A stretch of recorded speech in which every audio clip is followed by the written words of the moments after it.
Chapter 1. Alright, so listen up. There was this emperor, right? Name's Nathaniel Klein, but everyone just calls him Nate. And the guy was like insanely powerful. The 17th Holy Emperor of Delcross, had literal divine power, was the best swordsman on the continent. The country was thriving under him, and he was on good terms with all the neighbours. Basically, a once-in-a-century kind of ruler. Except, there was one little problem. His nickname was the unprecedented, womanizing Holy Emperor. Because by the time he was 21, when he first sat on the throne, he already had 3 wives, 1 mistress, and 5 kids. After 12 years of ruling, over 7 legitimate children, and who knows how many illegitimately ones. So how do you shake off a label like that? You don't.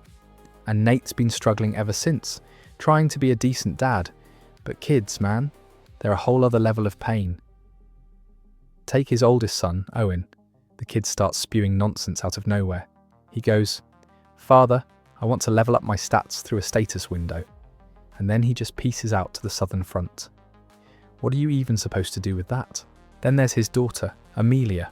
She drops a whole bombshell, comes in crying and says she came back from the future.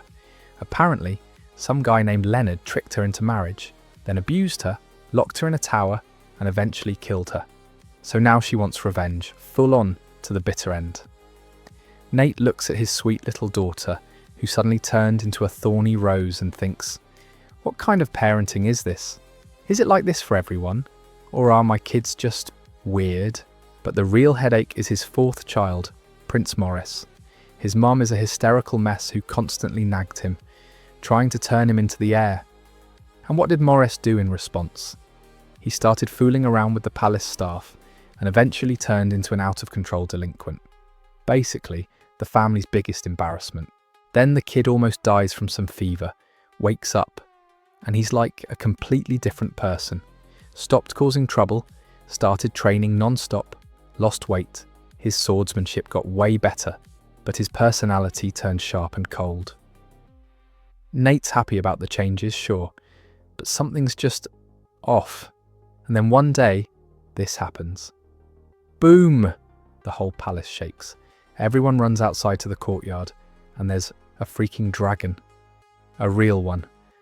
A massive black corpse with rotting flesh and demonic energy radiating off it. And guess who's standing right on top of it? Morres, cool as a cucumber. And he says, didn't mean to cause a commotion. Carry on with your duties, don't mind me. So, get this. He'd apparently taken down this demonic dragon somewhere in the east, and instead of dragging it across the country, risking everyone and everything getting infected by its corpse, he just brought it here. Dumped it right in the middle of the imperial palace, where the emperor lives, where all the ministers are walking around. The cardinals are in shock. The knights are crossing themselves. Even the high priest swears under his breath. Everyone's thinking the same thing. This good-for-nothing prince has turned into a complete madman. You never know what he'll do next. And the dragon, by the way, still alive? Barely. It's roaring, twitching, demonic energy flaring up everywhere. And Morres is standing right in the middle of this nightmare. He pulls out his sword, and suddenly, this creepy, dark red aura starts leaking from the blade. Definitely not the kind of aura you'd expect from a prince of a holy empire. "I'll handle this now," he says. "You guys stay back. Be careful with the energy." And then he just stabs the dragon right through its heart. Explosion. Black smoke everywhere. Total chaos. Thankfully, Emperor Nate manages to throw up a holy barrier to stop the magic from wiping out everyone nearby. After a while, the smoke clears, and all that's left of the dragon is a white skeleton. But where's the prince? Everyone thinks he's toast. A normal person with no holy power would have just disintegrated from that much demonic energy. But nope, Morres walks out of the smoke, totally fine, not a scratch, and he walks straight toward his father, still radiating that twisted blood-red aura. Honestly, at this point, you'd be confused about who's the demon and who's the prince. The archbishop, shaking like a leaf, whispers to the emperor, "Your Majesty, are you absolutely sure your son isn't involved with something unholy?" Nate just puts a hand over his face and sighs quietly. Because his reckless idiot son Morres just became the centre of a brand new storm. And this storm? Yeah, it's probably going to turn all of Delcross upside down. Chapter 2. So here's the deal with Morris Klein, third prince of the Holy Empire of Delcross. And let's just say, he's a complete joke. The kind of embarrassment to the imperial family you don't see every day. Unlike his father, who was basically the coolest emperor in history, this guy didn't inherit a single shred of holy power or any swordsmanship skills. On top of that, his temper was explosive, his language was crude, nothing like his dad's calm manners, and it was so bad that some bishops even whispered like, "Are we sure he's actually the emperor's kid?" But then, this forever idiot prince suddenly got a chance to change. He caught a nasty fever, spent 3 days and 3 nights at death's door, and when he woke up, he was a completely different person. Everyone just thought, well, people change after a near-death experience. But here's the thing, the prince had a huge secret, because the one who opened his eyes inside Morris's dying body was a guy named Lee Sungjin, from Earth. This Lee Sungjin guy had been stubborn since he was a baby, like, since diapers. His parents, even though he was their only child, went through a lot with him. His mum cried watching her 4-year-old son still glued to his pacifier. She was worried about his teeth, but luckily, his baby teeth grew in straight and nice. Then he started kindergarten, and a new problem popped up. The kid flat out refused to go home. They tried everything. We've got snacks at home. Let's watch your favourite cartoon. Nothing worked. The teachers even started to suspect something was wrong at home. In the end, mum or dad had to carry him around the playground until he fell asleep, then drag him home late at night. Then came elementary school. His parents finally breathed a sigh of relief. Thought he'd matured. Yeah, not really. One day he came home with someone else's crayons. The next day, the teacher called. Sung Jin had taken a 56-pack from a classmate because that classmate had broken his own 24-pack of crayons. His mum said, "Sung Jin, he apologised. You can't just take other people's things," he said. "So if he apologises, that's it? What about my crayons? We'll buy new ones. Why should you buy them if Hyunchul broke them? The person who caused the problem should take responsibility." His mum was speechless, but from a kid's point of view, he wasn't wrong. Eventually, she talked him into it. Friendship is more important than crayons. Forgive him first, and if you're still upset, we'll figure it out later. He reluctantly nodded, then added, "And why did I take the 56-pack? For emotional damages. I should get something better, right?" His mum never figured out if her son was a genius or just really clever. Then middle school came, and Sungjin suddenly went quiet. His parents watched him nervously, but his uniform was neat. His textbooks were fine. No one seemed to be bullying him. They thought finally he's grown up. The truth was, things were a total mess behind the scenes. He'd just learned to hide his business from teachers and parents. For example, some bullies tried to mess with him. He spent 3 months methodically hunting down one of them until the bullies were shaking in their shoes and begged for a truce. Or one time, a student council member picked a fight with him. Sungjin stalked him for a week until the guy developed social anxiety and went on medical leave. So yeah, his school life was quite the adventure, always walking the line between justice and crime. He wasn't a star student, but he was diligent enough. Got into a decent university in Seoul, did his military service, landed a job at a decent small to mid-sized company. Some co-workers said, "You know, there's something off about that Mr. Lee." But on the outside, he was a model employee. He even got job offers and started flirting with a female co-worker. In other words, he would have just lived a normal life, gotten married and been fine. Then came August 2035. The Gehenna Gate incident. Portals to the demon world suddenly opened all over the planet, and hordes of monsters poured out. Cities crumbled within days. The world fell into chaos. Sungjin happened to be on a business trip and barely survived by hiding in a shelter on the defense line. But he lost everything. His family, his peaceful life, everything. And he didn't cry. He just quietly watched the endless stream of monsters and thought, who do I collect this debt from? So he became a hunter, a professional monster killer. Turns out if you touch a monster's corpse, your body absorbs this strange energy. They called it monster aura. And the people who absorbed it gained superhuman abilities. Some got incredibly strong, some developed a tough outer shell, and some could even move things with their minds. The more you absorbed, the stronger you got. Pretty soon, there were superhumans who could kill thousands of monsters by themselves. Humanity slowly started pushing back, and a war of attrition began, one that lasted for decades. And ironically, after decades, the demon world and Earth had nearly destroyed each other. When the last squad of superhumans finally reached the Demon King, hiding deep in the heart of the demon world, he just sighed and said, "So it's come to this. What have we been doing for decades? What a disgrace." Nobody cared about his disappointment. There was only one option left: total annihilation of one side. The Demon King fought back desperately. They battled for 3 days and 3 nights. By the 3rd night, all that was left of the Demon King was his head. And out of the entire human squad, only one person was still alive. It was Sungjin, the stubborn bastard who never gave up. He barely raised his fist in front of the Demon King's head, and the Demon King said with a tired kind of surprise, "You stubborn piece of work. I thought you were the least interesting of them all, but here I am, dying at your hands." Sungjin smirked and threw a punch. Crack! A crack ran through the Demon King's horn.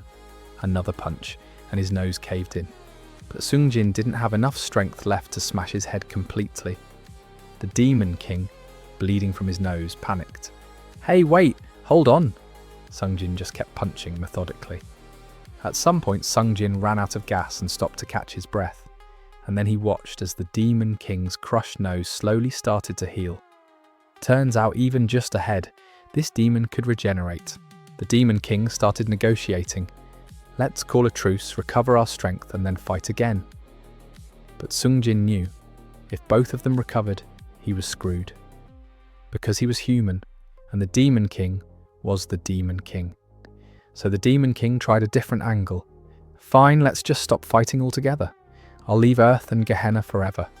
You save my life, and you save both worlds. Think about it."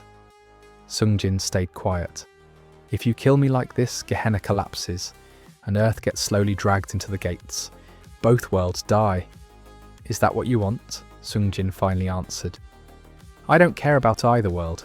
The only thing that matters is whether I kill you or not. That's the whole point." The Demon King went pale. He realized there was no negotiating with this guy. Then he tried a third pitch. "At least let me die on my own terms. My auto-regeneration is draining me.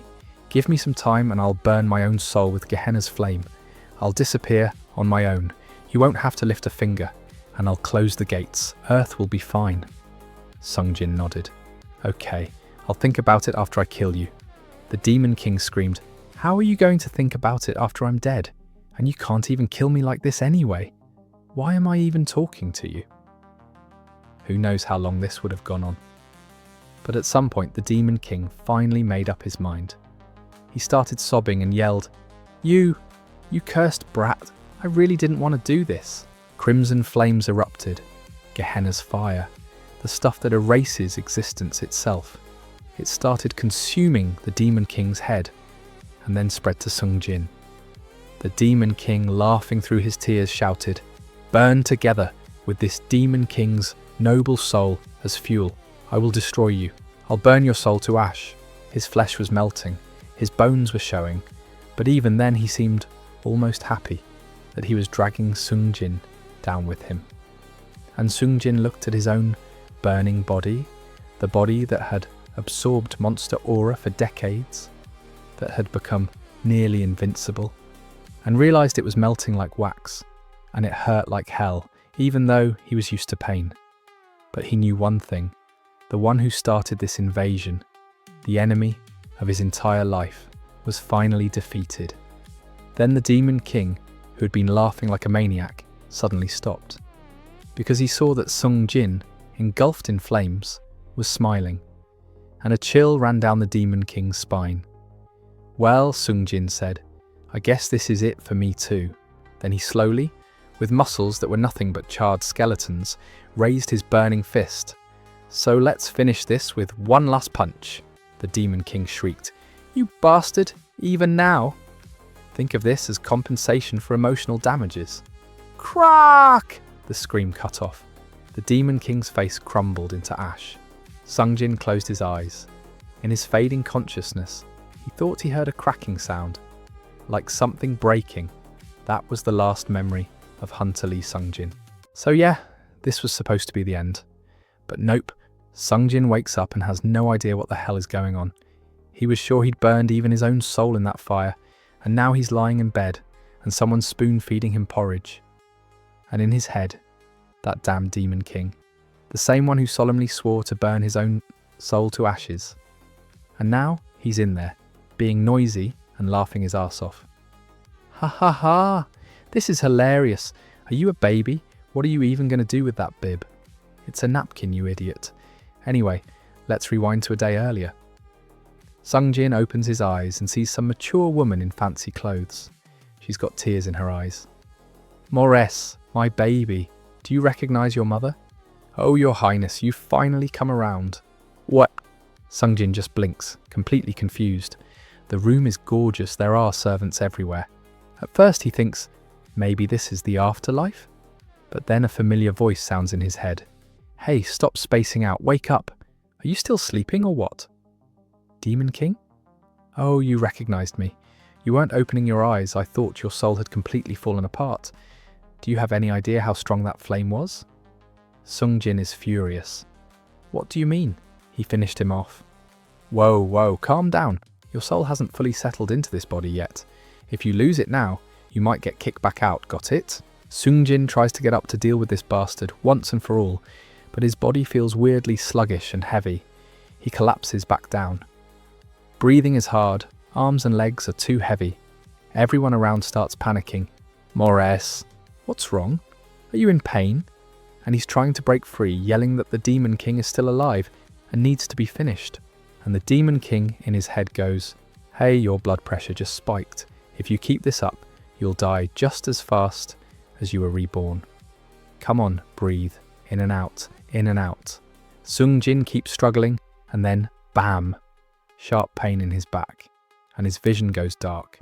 When he comes to again, he's in the same place, surrounded by the same people, and that damned voice in his head is back. "Wow, I thought you just had a short temper, but it seems your anger really is out of control." "Shut up, you bastard." The Demon King quickly changed his tone. Okay, sorry. No more teasing. Let's just talk, all right?" Sungjin, strangely enough, calmed down pretty quickly. Because he learned one important thing. The Demon King's physical body is completely destroyed, and only a tiny fragment of his soul remains. Just a voice without a body. Getting angry at that is just a waste of energy. The Demon King explained that in that final battle, Gehenna's fire burned them both. Sungjin's body was completely incinerated, but his soul somehow remained intact. The Demon King, on the other hand, lost almost all his power and went from that mighty ruler to a pathetic little leftover. Sungjin asked, "So why are you in my head then? Just disappear already." The Demon King sighed. "I tried, but every time I try to move away from you, the holy energy around here starts burning me. It's so painful that even the remaining fragments of my soul might completely crumble." Sungjin, of course, would have liked to finish him off even in this state, but how do you kill something with no physical form? It's not like he can summon Gehenna's fire just by snapping his fingers. On the other hand, this annoying voice turned out to be pretty useful. The former Demon King really does know a lot. He woke up a day earlier than Sungjin and already gathered information about this new world by directly touching the souls of the people around him and reading their memories. Here's what he found out. This place is a completely different dimension, far from Earth and the demon world, a higher level. "We got incredibly lucky," said the Demon King. "We could have just scattered into the void, but somehow we ended up in a main world." And what's a main world? A higher dimension, at least a couple levels above things like Sigurd 34 or Gehenna. Sungjin didn't understand half the terms, but decided not to dwell on it. Anyway, this place is called the Holy Empire of Delcross, a powerful empire with lots of kingdoms and duchies ruled by the Holy Emperor who receives the protection of the gods, generation after generation. The current Holy Emperor is the 17th, and he's the biological father of the body Sungjin ended up in, which means Lee Sungjin is now a prince. No wonder everyone around is so polite. Your name now is Morres Klein, the third prince and fourth child of the Holy Emperor. You turn 15 this year. 15? A child and a famous troublemaker. His mother is the first queen, Elizabeth Ussen, daughter of a highly respected archduke, the most high-born woman in the palace. From childhood, she was certain that her son, with the most noble blood among all the royal children, would become the crown prince and inherit the throne. And that expectation turned into crazy parenting zeal and emotional pressure. As a kid, Morres tried to live up to his mother's expectations. It wasn't like he was more talented than the others, but at least he roughly behaved like a prince. But from age 7, things went to hell. He started losing his temper for no reason, using his impunity. He'd snap at the servants, constantly commit unprovoked violence, break things, bully his escort knights.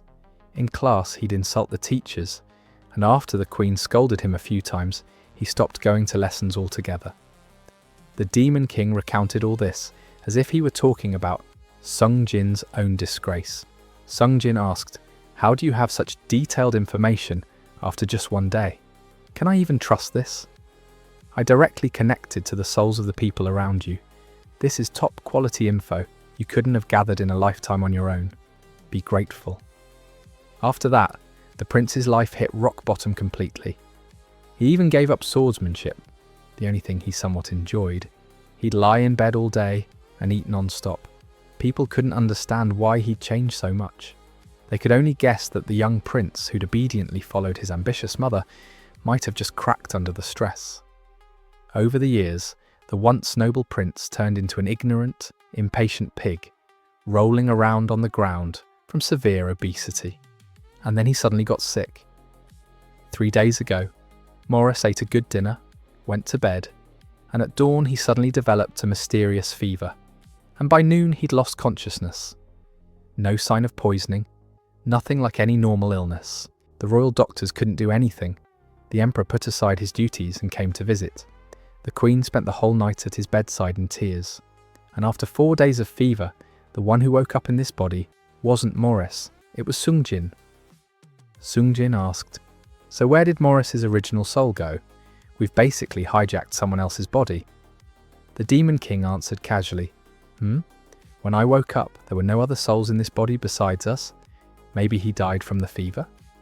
So they just took over the body of someone who just died from illness. What if we try to leave? Why leave? Without a soul, the body will just die. Want to try? Is there any way to get out? The Demon King said brutally. Sure, just die and that's it. Sungjin looked grim. On one hand, coming back to life wasn't the worst feeling.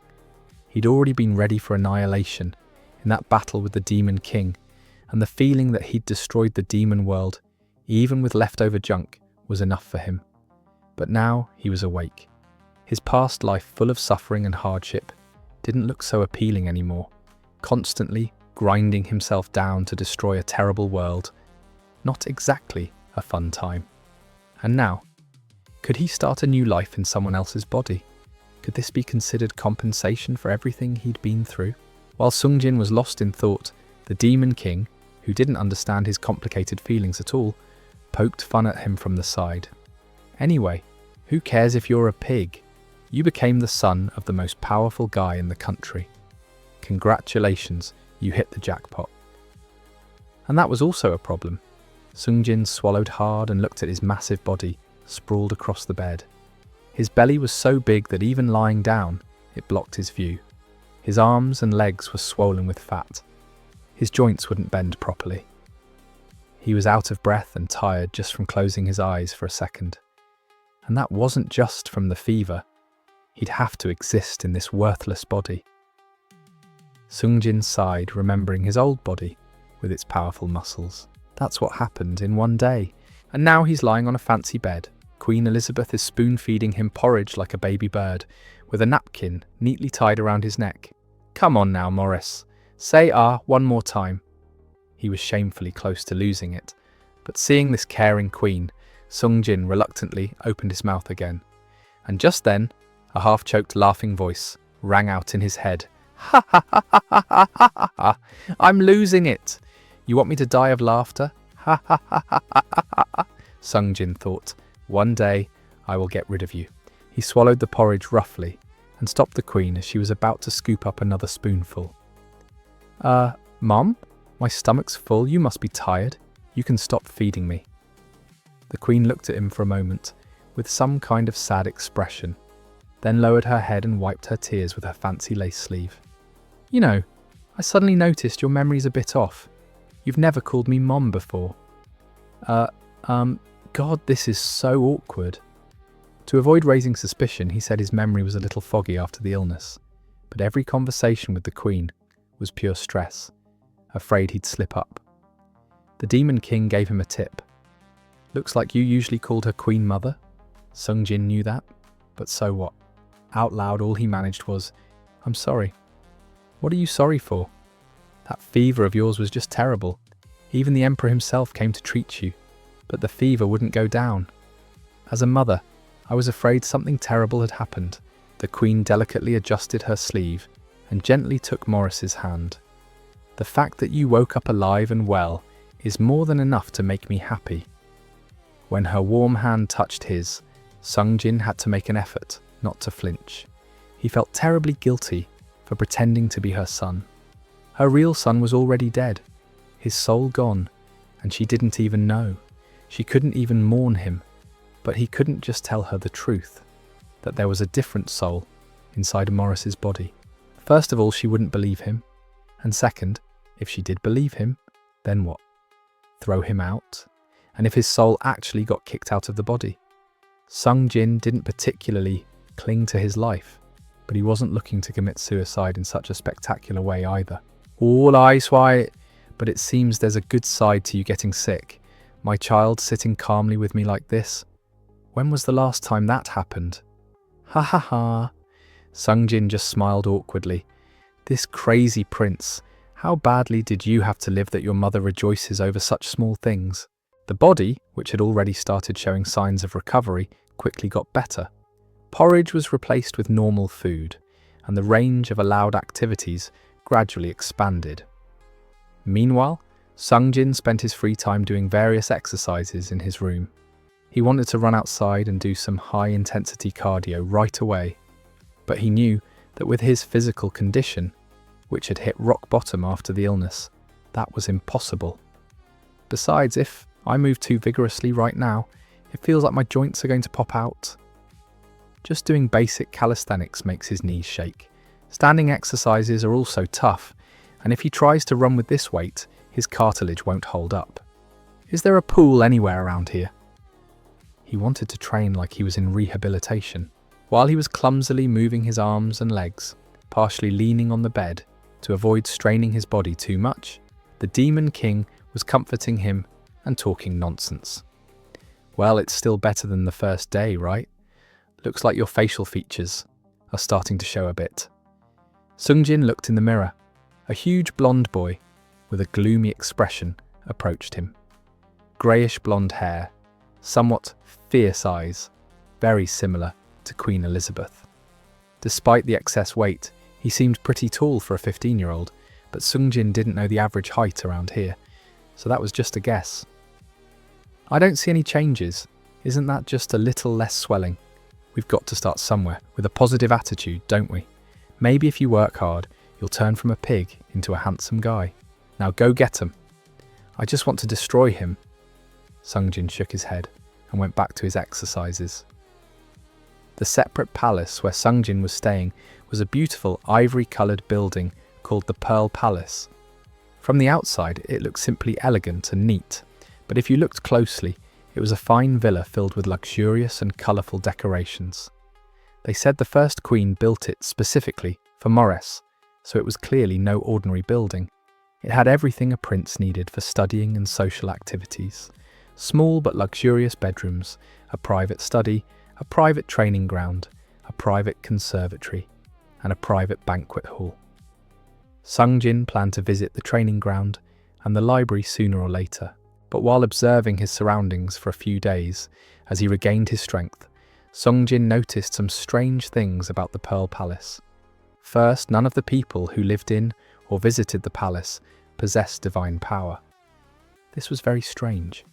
The entire imperial palace was filled with divine energy, but the source of this energy was invisible. I'm sure there's so much divine power around that the Demon King can't leave this body without permission. But in reality, Sungjin hadn't encountered anyone who had divine power since he ended up in this body. Morris's own body was no exception. The current Holy Emperor, Nathaniel, possessed immense divine power, but Morres, son of the most ambitious first queen, unfortunately wasn't born with even a shred of that power. Well, that was very fortunate for Sungjin and the Demon King. If Morris's body had even a drop of divine power, the Demon King would have vanished the moment he entered this body. Oh, what a loss. I could have finished him off for good. You bastard! You think you would have done it yourself? You're an evil spirit who willingly possessed a prince's body. If a priest had detected you, wouldn't you have been exorcised on the spot? He had a point. That could have been a problem.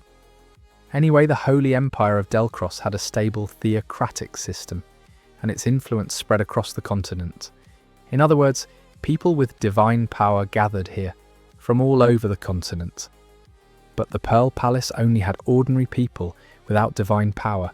Could that be a coincidence? There wasn't even a regular healer in sight, which was very strange considering the precious prince had just come back to life. The Demon King cautiously guessed the reason.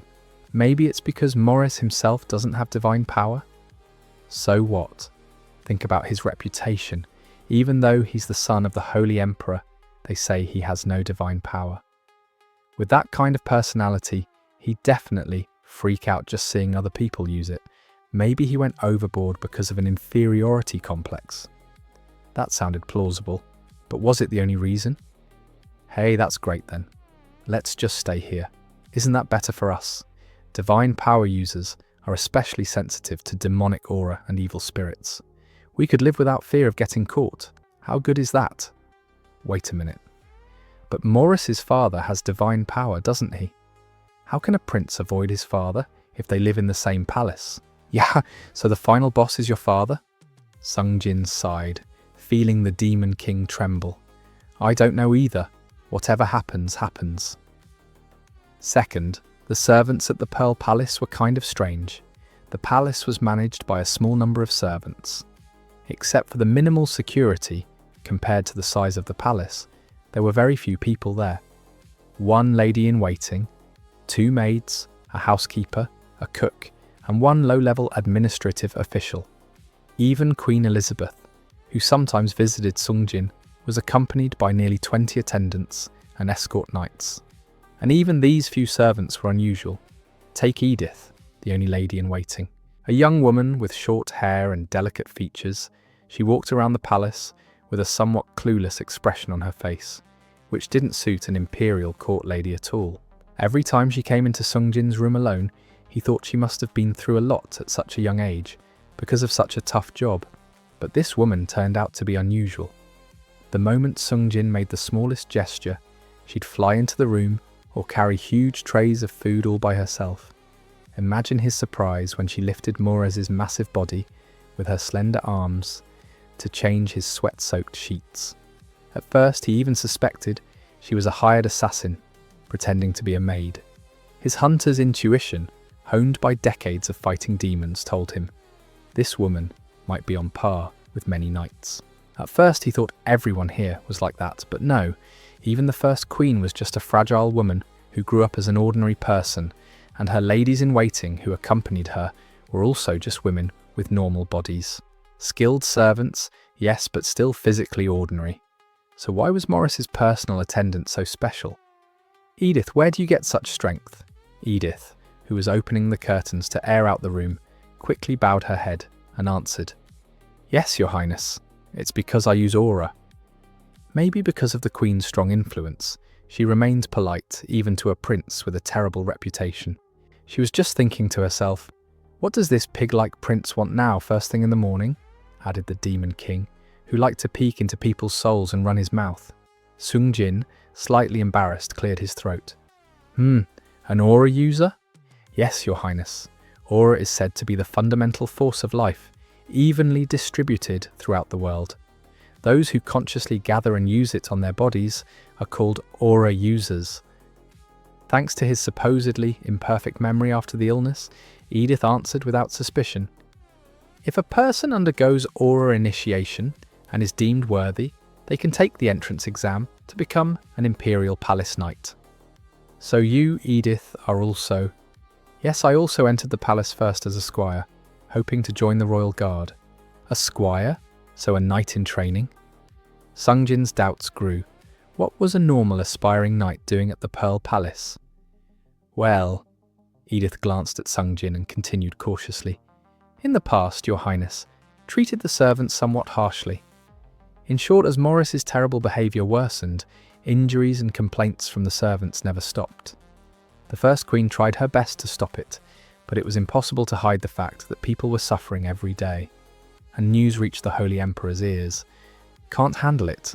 Then hire people the prince can't accidentally hurt. The Holy Emperor transferred most of the servants from the Pearl Palace to other places, and hired a few highly paid ones.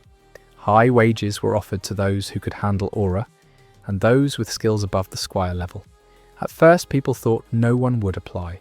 No matter how high the salary, finding a maid for such a terrible prince among those who came to the capital dreaming of becoming noble imperial knights was no easy task, but the Holy Emperor said without much concern, there must be at least one. And as expected, there are exceptions everywhere. Edith, who arrived in the capital at just the right time, with no connections and only her aura user skills, showed up around then. I passed the entrance exam, but from the very bottom, it was hard to make it as a knight. And so was born the strongest maid, one who could catch a thrown plate with her quick reflexes, easily dodge if a weapon was thrown at her, and fillet a fish with an aura-infused knife. The more Sung Jin listened to her explanation, the more confused he got. Where did it all go wrong? Was all the Demon King said. On one hand, Morres was so terrible that the only servants who could survive around him were those who could use aura. On the other hand, the Holy Emperor, who came up with the idea of replacing everyone with aura users, wasn't exactly stable either. But the strangest of all was Edith, who got caught up in all this and became the exceptional maid. But Your Highness, Edith suddenly raised her eyes to Sung Jin and tilted her head. Are you all right? What do you mean? Before, if you heard even the slightest talk about aura, you'd get very angry. Angry? You'd throw things all over the palace. The more Sung Jin learned about Morres, the more of a jerk he realised the guy was. Why throw things over such nonsense? Are you a child or something? Sung Jin opened his mouth, but couldn't find anything to say. Sorry. Edith's eyes widened. She looked surprised. Apparently, she hadn't expected an apology from the prince. Then she smiled and shook her head. It's all right, Your Highness. Besides, it was quite fun catching flying dishes.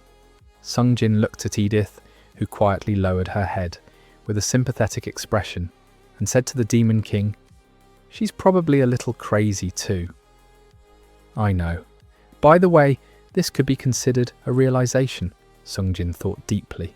Seeing that aura, divine power, and other concepts from fantasy novels actually existed, he realized once again that this was a completely different world. Of course, Sung Jin's own world, where demon gates opened and a war with monsters raged, was also pretty fantastical. But at least that was a straightforward fight for survival. Hunters got stronger by absorbing monster spirits, and sometimes people with telekinesis appeared. Demons too. Some could generate flames or use poison, but most just smashed things with brute force. So until the Demon King tried to burn his soul with Gehenna's flame, Sungjin couldn't even imagine that such incredible forces could exist. That's because the Sigurd 34 sector was such a lower dimension. The fact that you're not familiar with these forces proves it was a low-level world where aura and divine power just weren't a thing. Don't call it low-level. And why are you leaving out Gehenna? You said it was from the same sub-dimension as Earth. You think all lower worlds are the same? Gehenna is a little different. Right when we were about to make a big leap, you people got in the way. What? The fury in Sungjin's voice made the Demon King quickly change the subject. Ahem. Anyway, lower flame worlds usually have limited spiritual abilities or mind-related abilities. It seems the concept itself is connected to the main world, but there's no way to manifest its power. Sungjin blinked. What's an ordinary world? Here we go, the bastard's making that stupid face again. Oh, you ignorant earthling. Dimensions, right? Big stuff, yeah? They're divided into main world, ordinary worlds, and imaginary worlds. You didn't know that?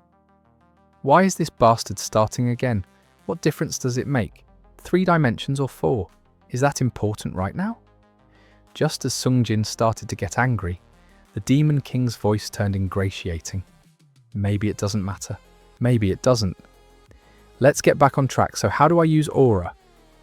Sungjin felt a strong interest in the possibility of a new power. He'd originally been a successful hunter, able to surpass human limits, and now he was stuck in such a worthless body. If there were no monsters in this world and he couldn't get his hunter powers back, maybe becoming an aura user was the way to go. I don't know either, because our world is different from this one. If I were to explain it using your Earth understanding, it's like the difference between hydroelectric power and nuclear power. The principles here are completely different. Even the Demon King, who acted like he knew everything, didn't know this. What do you know? This body is the body of a Demon King, the ruler of a dimension. It's strong enough even without that, snorted the Demon King, the very one Sungjin had beaten to a pulp. Was Morres an aura user in the past? Sungjin asked. Divine power seemed to be innate, but aura could be trained, right? He didn't feel any special energy in this body that he could call aura, but it couldn't be that rare. Even a maid could use it, not to mention the knights. But Morres' uselessness exceeded all of Sungjin's expectations. The Demon King, who seemed to have briefly touched Edith's soul and found out a few things, sighed. It seems the difference in achievement depends on talent. There are people who can't feel aura no matter how much they train, and there are talented people who use it like breathing from childhood. Unfortunately, Morres is clearly the former. What in the world did the first queen believe in to make this guy her heir? Sungjin sighed. Maybe I should just focus on physical training for now. Don't hang your head. Life is fundamentally unfair. You have to fight for your existence. Shut up! While Sungjin was doing exercises in the corner of his room, slowly getting used to his new life, rumours started spreading throughout the imperial palace that the prince had become kind of strange.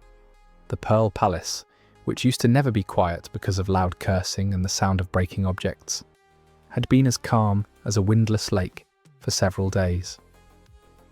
At first, even those who thought he just didn't have the strength to cause trouble after being sick gradually began to notice the changes in the prince. I hear he's not even complaining about the food. Before he'd flip the table more often than not. Before he'd constantly fuss about wanting snacks. But these days, he doesn't ask for any at all. And the amount he eats has gone down a lot too. The servants, who had been keeping their mouths shut because of the queen and had been extremely cautious, started gathering in little hidden spots to whisper among themselves as their peaceful daily life continued. Why is he so calm? I'm just waiting for something to explode. They say his memory still isn't fully back. People don't change that easily. Once he recovers, he'll be back to his old self soon enough. They say people do change.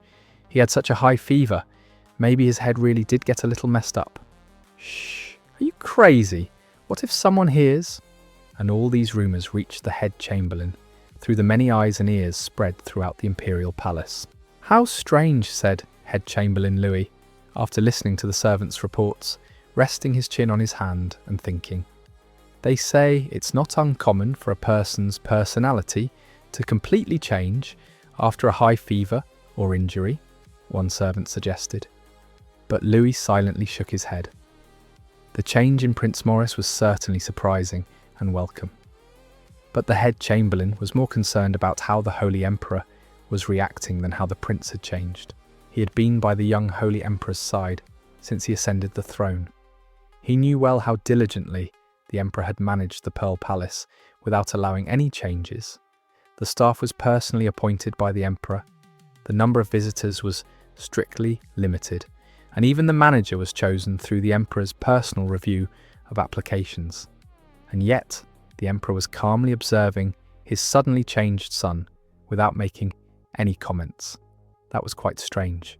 The unexpected fever was the cause of the change, but wouldn't it be too presumptuous to think that even that was within his master's control? It's time for Prince Morris's audience, Louis decided. He should visit the prince himself and take a closer look. He stroked his clean-shaven chin and made up his mind. Did you sleep well? Yeah, fine. After Edith, the person Sungjin saw most often was the resident doctor of the Pearl Palace, an elderly physician named Ninius. He was so dishevelled that it was hard to call him a member of the imperial court. Whenever he opened his mouth, he reeked of alcohol, and his red nose made him look like a classic alcoholic.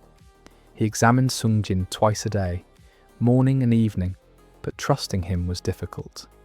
Whether due to presbyopia or not being fully sober, he'd look at Sungjin's face with murky eyes and nod, but he probably wasn't seeing anything clearly. He would feel for the pulse with a trembling hand, but his shaking fingers couldn't even find the pulse properly.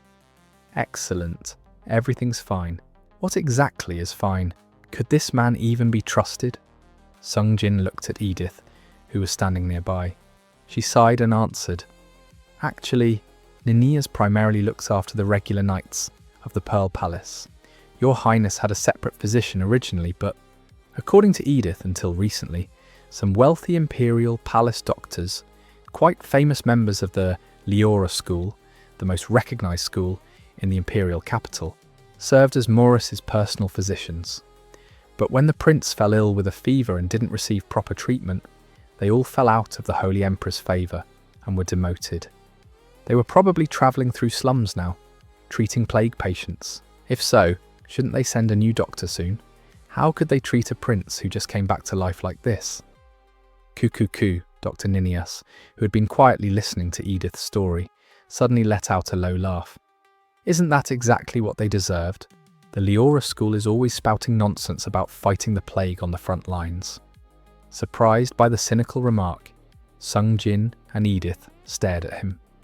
The doctor, as if he'd accidentally said too much, looked even more startled than they did and quickly tried to cover it up. Oh, of course, I deeply respect the teachings of the Leora school, the only tradition recognised by the Delcross Crusade. Of course, the Demon King quickly added in Sungjin's head. The old man is thinking that everything was bad, those Leora quacks. Well, even without being told, it was obvious from the doctor's expression that his talk of respect was total nonsense. It seemed like not just personal dislike, but genuine animosity toward the school itself. Sungjin had no choice but to ask, Well, Dr. Ninias, which school are you from? The doctor stared at Sungjin blankly for a moment. He seemed even more out of focus than usual, but Sungjin got the feeling that the old man was actually looking at him properly for the first time. After a moment of silence, Dr. Ninias slowly shook his head. I'm afraid not, Your Highness. I'm just a worthless apothecary who picked up bits and pieces here and there. I was lucky enough to catch His Majesty's eye and get a decent job in my old age. I've never belonged to any school. That's a lie, said the Demon King, but Sungjin had already figured out the doctor's true intentions. The old man's face was easy to read. In any case, Your Highness, I don't think you need a daily examination anymore. You've fully recovered from the fever. The doctor hastily gathered his tools and stood up. From now on, just focus on regaining your strength. Eat well and exercise. And, compared to ordinary people, The aura in your body seems quite weak. I think recovery will be faster if you make at least some effort to train your aura. He had only recently started examining Morres, and it was clear the old man didn't know much about the idiot third prince. Morris's real doctors would have never said such a thing. As soon as the doctor said that, Edith's eyes flashed and she stared at Sungjin. "Were you waiting for me to start throwing things?" Sungjin gave her a blank look, and she immediately made a sulky face. "My only pleasure." "Edith, are you a dog chasing a frisbee? Why are you looking for pleasure in catching flying dishes?" Anyway, even if the doctor hadn't recommended it, Sungjin had already been thinking about seriously exercising outdoors and watching his diet. "Edith, tell the kitchen to use less seasoning from now on. Ask for more salad without dressing. I don't mind eating things I wouldn't normally eat." He wasn't in a position to design a diet counting salt, carbs and protein, so he'd just have to pick and choose. How much did people here know about food components? From what he could tell, it was somewhere between medieval and modern. Edith didn't hide her surprise at the strange order, but Sungjin slowly shrugged and added, "And I want to go to the training ground. Can you take me?"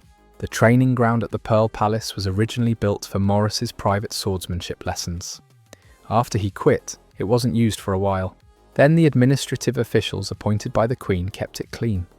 At some point, the escort knights living in the Pearl Palace had turned it into their own personal training ground. But now, all the knights had stopped their training, gathered in a corner, and stood with their eyes wide, because the suddenly appeared Pig Prince had taken over the not very large gym. The prince wasn't walking or running, he was circling the gym at a moderate pace. What's gotten into him all of a sudden? The knights' gazes, watching the prince's massive body move around, weren't exactly friendly. Unlike the ladies in waiting with their almost military discipline, these knights had relatively little influence from the Queen. They often treated the prince rudely.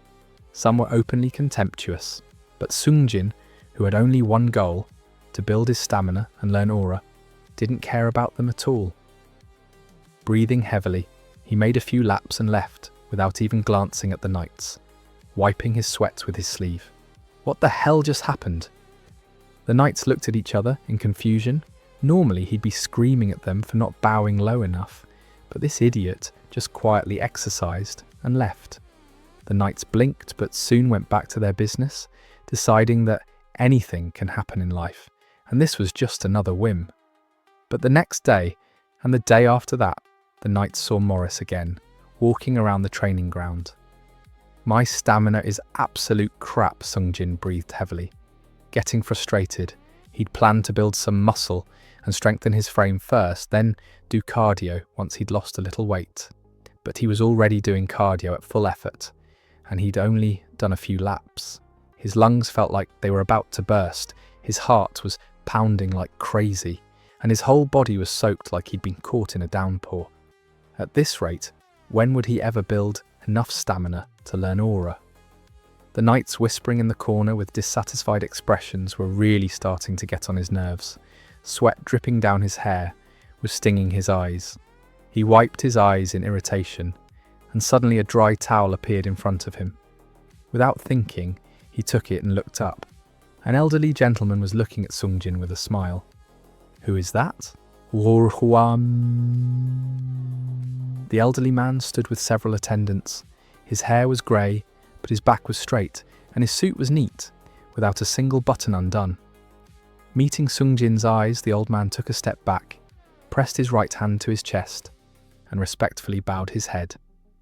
"Greetings, Your Highness." An old-fashioned gesture, right out of a textbook. The servants following him also bowed.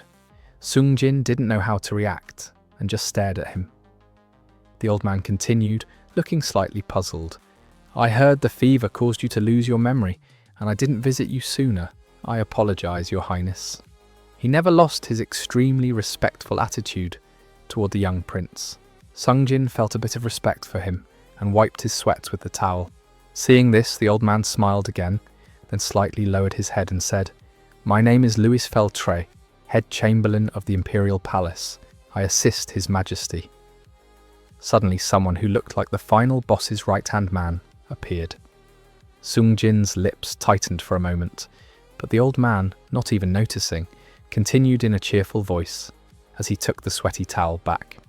"Not much time has passed since you woke up, and you're already training so hard. Well, just a warm-up. If the young prince is so valiant, shouldn't the knights of the Pearl Palace follow his example and become more diligent? This brings joy to the Holy Imperial family. A true blessing from Delcross."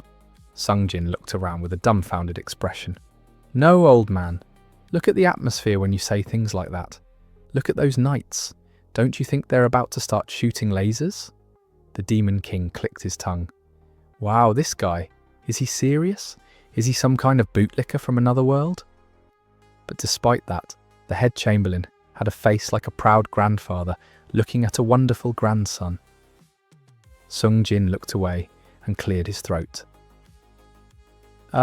Lewis, so what brings you here?" Sungjin, not used to treating an elderly person like a servant, spoke awkwardly, but the head chamberlain didn't seem to mind.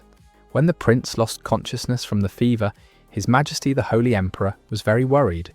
He put aside state affairs, came personally to the Pearl Palace, and then, refusing the aid of healing priests, used his own immense holy power to finally defeat the terrible fever. "I heard something about that." Sungjin didn't know how much of that was true, but he decided to nod along.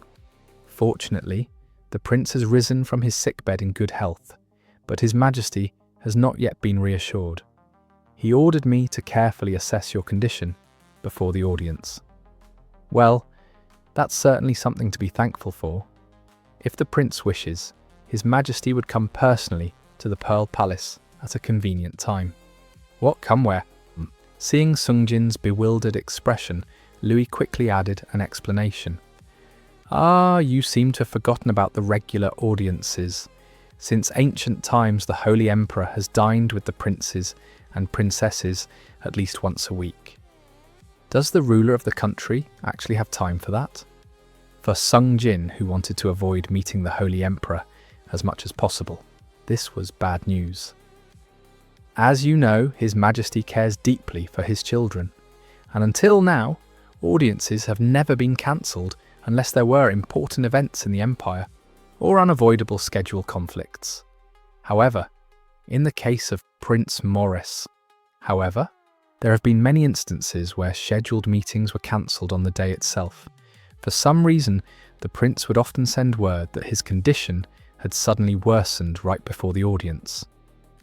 As a result, in recent times, the Holy Emperor has often learned of the prince's intentions in advance and come to the Pearl Palace himself. He told me to ask what will happen this time. "Morres, you crazy bastard! You frequently broke promises with the Holy Emperor?" Sungjin broke out in a cold sweat. Suddenly a person, called the head chamberlain, appeared and announced that sooner or later they would be meeting the final boss. On top of that, it turned out that this world-class troublemaker used to brazenly stand up the final boss without any fear. Sungjin was frozen for a moment. "Your Highness?"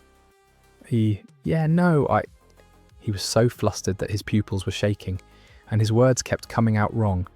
Desperation, the feeling that he couldn't lose even more points in front of someone who might be the final boss, finally made Sungjin put together a complete sentence. "This time, I'll come myself. Thank you for your concern. That's my answer. Please pass it along. Someone like the Holy Emperor couldn't be ordered to come and go as he pleased."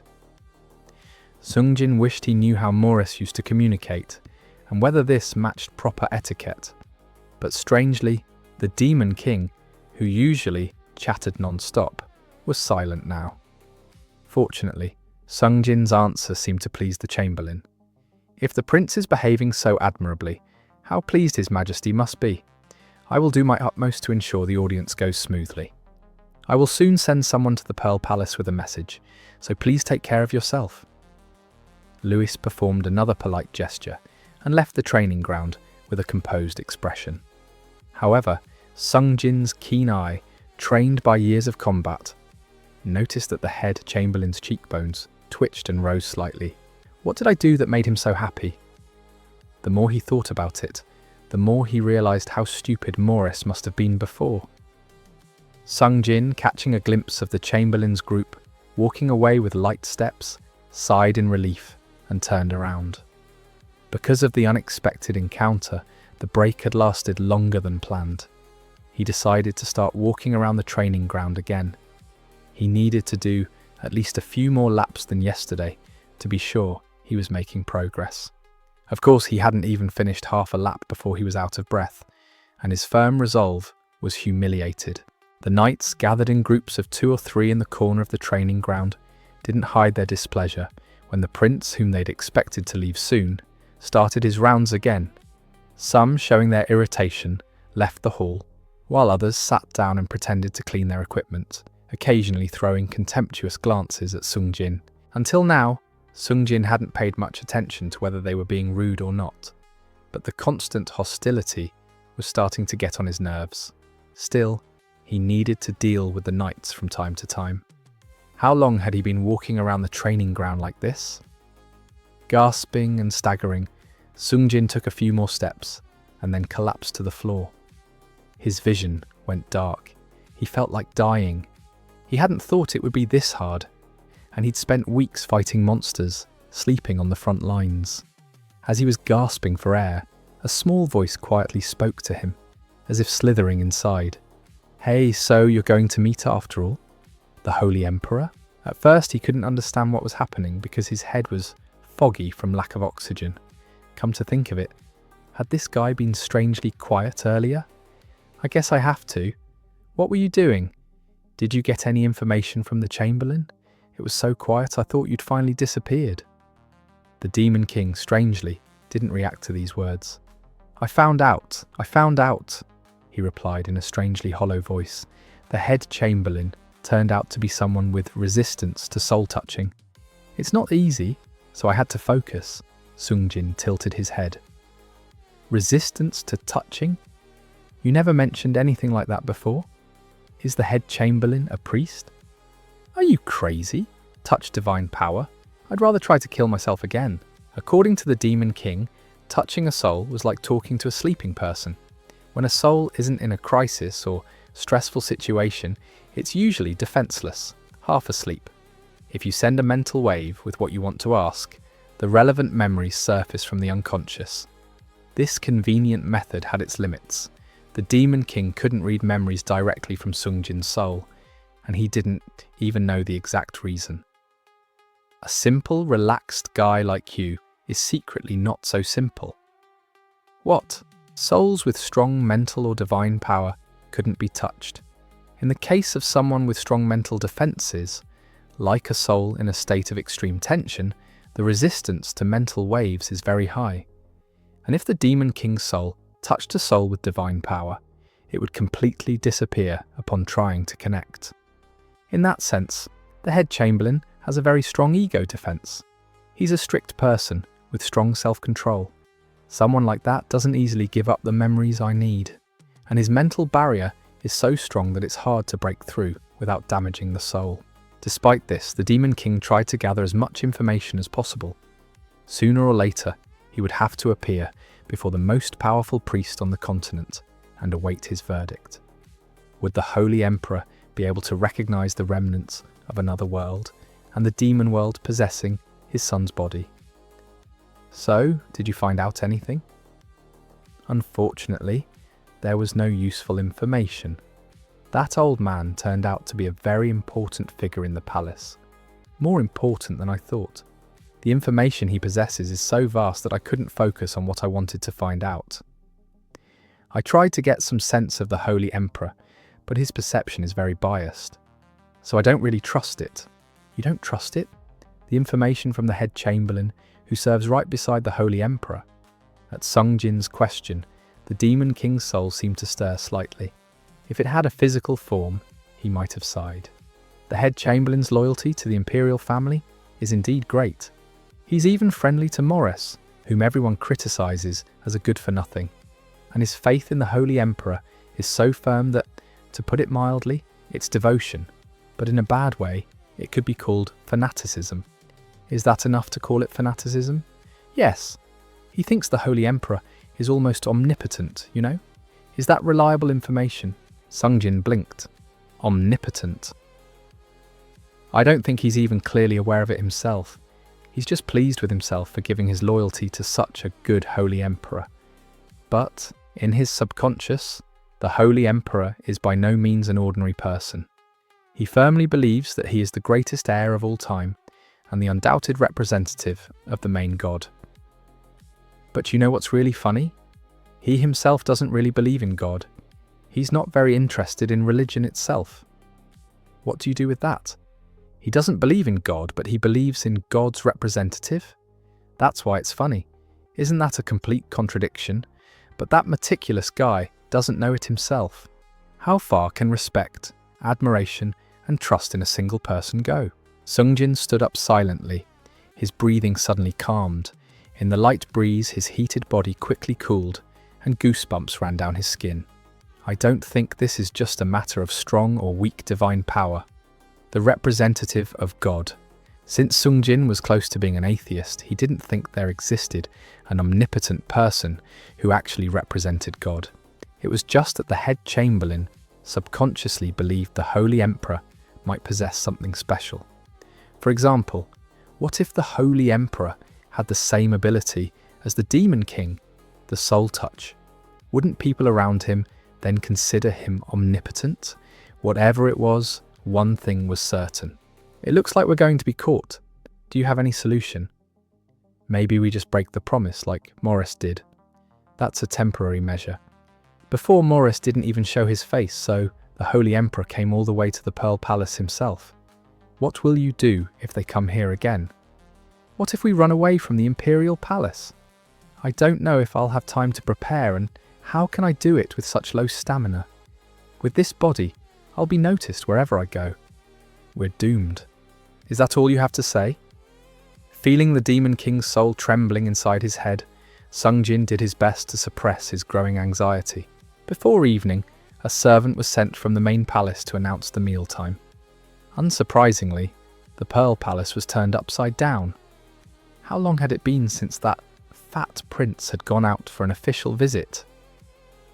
Hearing the news, Queen Elizabeth brought many ladies-in-waiting from the Ruby Palace and started her attack early in the morning.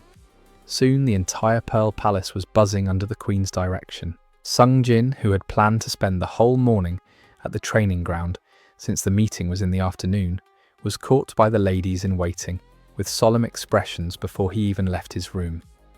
With a bewildered look on his face, he was taken to the bath and cleaned, and so awkwardly, in front of a lady-in-waiting. As he resisted and protested, Edith, with a determined face, poured perfume over his head. "Calm down, Your Highness. Maybe we can finish quickly and have a snack. Are you bathing a cat right now?" He stared at her in confusion, and she tilted her head. Before, this used to work fine. Before, he'd wondered how she managed to handle the temper of Morres, who was a complete jerk. Turns out they treated him like an animal that couldn't communicate at all. "Get out. I can take a bath myself. While you were sick, I always took care of you. Why are you shy now?" That's what she said. Since Sungjin wasn't going to back down, Edith's expression suddenly darkened. "Come on, Your Highness. Please cooperate. You know how much the Queen will harass me if there's even the slightest delay in preparation." The Queen's visits had been increasing lately, and it seemed this Iron Maid was stressed without even realizing it. Why do the Ruby Palace maids have to come to the Pearl Palace? This isn't even their palace. As if saying, "They're useless. Foo-foo," Edith laughed with a creepy voice. It was doubly scary because she was an aura user. Sungjin quickly took a bath and got out, urged on by her fierce determination. This time, the Queen's ladies-in-waiting lined up, holding very professional-looking beauty tools. Soon his hair was cut, his nails were trimmed, his eyebrows were shaped, and the fuss began. "Ah, look at this beautiful hair. It looks just like the Queen's. Oh, you've lost so much weight. Your facial features have become so sharp." Don't lie, you guys. This is just a regular audience. What is even going on? Tugging here, pinching there. Such chaos had never happened before. Sungjin, worn out as if he'd been through a storm, tried to sigh in relief, but it wasn't over yet. From one end of the room to the end of the corridor, a whole procession of maids lined up, both hands occupied with clothes and accessories. Sungjin turned pale. How am I going to get through this? How long is this going to take?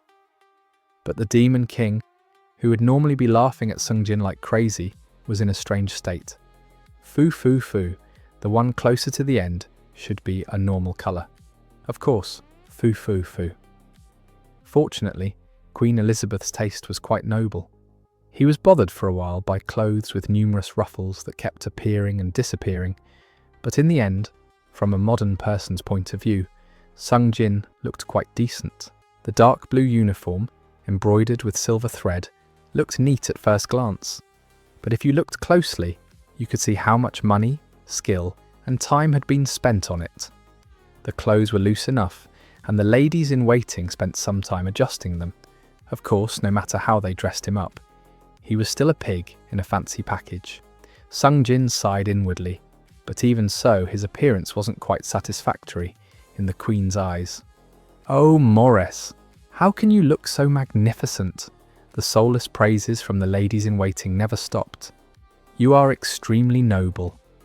Isn't it thanks to the dark clothes that the prince's magnificent hair stands out even more? What about the cuffs and brooches? How well they match the prince's grey eyes like jewels. Ah, this is beauty at first sight. You're going too far." A carriage arrived on time from the main palace.